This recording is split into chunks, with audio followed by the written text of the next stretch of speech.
অনেক ব্যক্তি আছেন যারা এসআইআর ফর্মে বলছেন যে আমার দাদা দাদি মা বাবার নাম নেই, নানা নানিরও নেই, কিন্তু আমার কাকার নামটা আছে।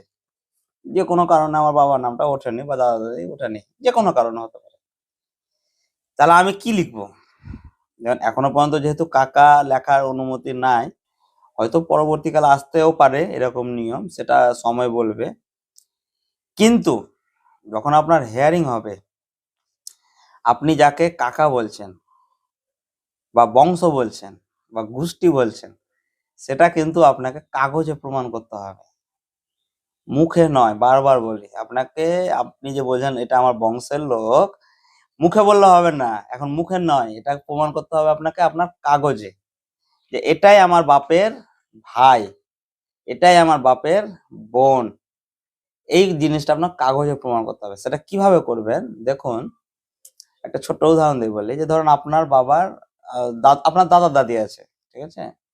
ওনার দুটো সন্তান, একটা আপনার বাবা, একটা আপনার কাকা। কাকার নাম 2002 লিস্টে আছে, আপনার বাবার নাম নেই। এবার আপনার দাদুর দুটো সন্তান, আপনার বাবা আপনার কাকা। এবার আপনার কাকার ডকুমেন্টসে আপনার দাদা এবং দাদির নাম যা থাকবে, আপনার বাবার ডকুমেন্টসেও দাদার এবং দাদির নাম সেম থাকতে হবে। মানে আপনি যাকে দাদা দাদি বলছেন বা আপনার বাবা যাকে বলছে যে এটা মা, এটা আমার আব্বা, আপনার কাকাও তাকে আপনার কাকাও যেন বলে যে এটা আমার মা, এটা আমার আব্বা। এবং কোথায় বলবে? কাগজে। কাগজ বলবে, আপনার কাকার কাগজ বলবে যে আপনার দাদার নাম কি, দাদুর নাম কি, দাদির নাম কি। আর আপনার বাবার ডকুমেন্টস বলবে আপনার দাদার নাম কি, দাদুর নাম কি। এবং দুজনের ডকুমেন্টসে দাদা দাদির নাম যেন আপনার একই থাকে, তাহলে আপনার হিয়ারিং এ এই কথাটা গ্রহণযোগ্য হবে।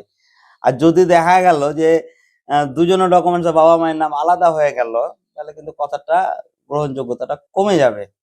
সেটা কিন্তু বিচার্য বিষয় হয়ে যাবে, গ্রহণযোগ্য বিষয় একটু কমে যাবে, মেরিটটা কথাটা, ঠিক আছে? বিচার্য বিষয়ে চলে যাবে, ঠিক আছে দেখছি, ভেবে দেখবো, এইরকম একটা ব্যাপার চলে আসবে। তো অনেকেরই এই প্রবলেম গুলো আছে, আমরা ফিল্ডে কাজ করতে গিয়ে দেখতে পাচ্ছি। তাদেরকে বলছি, তারা যখন হিয়ারিং হবে তার আগে এই ডকুমেন্টস গুলো ঠিকঠাক ভাবে রেডি করে